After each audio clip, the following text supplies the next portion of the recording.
काय बोलाल या क्षणी?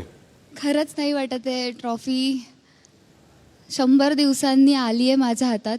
ट्रॉफीचं स्वप्न मी डे 1 पासूनच बघते, म्हणजे इथे आले तेव्हापासूनच बघते. पण जेव्हापासून पहिला बिग बॉस आला तेव्हापासूनच मी मम्मीला आणि पप्पांना म्हणायचे की मला बिग बॉसमध्ये जायचं आहे. कारण आपण जसे कसे आहोत, आपलं रिअल नेम तन्वी कोलते, मला आजपर्यंत ती ओळख नव्हती मिळाली. मी ज्या सिरियल्स केल्या, मूवी केले, त्यानुसार मला लोक ओळखत होते.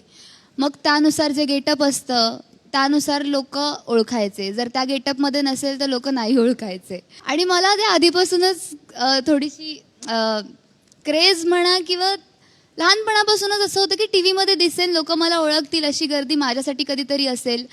तेवढ्यासाठी, रिअल नावासाठी तन्वी कोलते हे नाव लोकांपर्यंत पोहोचवण्यासाठी बिग बॉस हा एकमेव प्लॅटफॉर्म होता जिथे मला यायचं होतं. मी कशी आहे, कशी नाही आहे, सगळ्याच गोष्टी मला लोकांपर्यंत पोहोचवायच्या होत्या. मी रागीट आहे तर हो आहे, तर मी अशी रागीट आहे. मी हळवी आहे तर हो आहे, अशी आहे. जे काही केलं आहे मी आतमध्ये, हो मी तशीच आहे, ते मला पोहोचवायचं होतं कुठेतरी. म्हणून बिग बॉसचं एक स्वप्न मी पाहिलं होतं खूप वर्षांपूर्वी आणि ते आज पूर्ण झालं आहे. आणि बिग बॉसनेच मला हे नाव मोठं करून दिलं आहे. त्यासाठी बिग बॉस आणि जनता, माझे मायबाप आहात आणि तुम्हीच मला मोठं केलं आहे. आले होते तन्वी कोलते म्हणून, जातीय तन्वी कोलते ब्रँड मिळवून. Thank you so much. तुमच्या सगळ्यांमुळेच मी आज इथपर्यंत पोहोचले आणि स्वप्न पूर्ण करू शकले.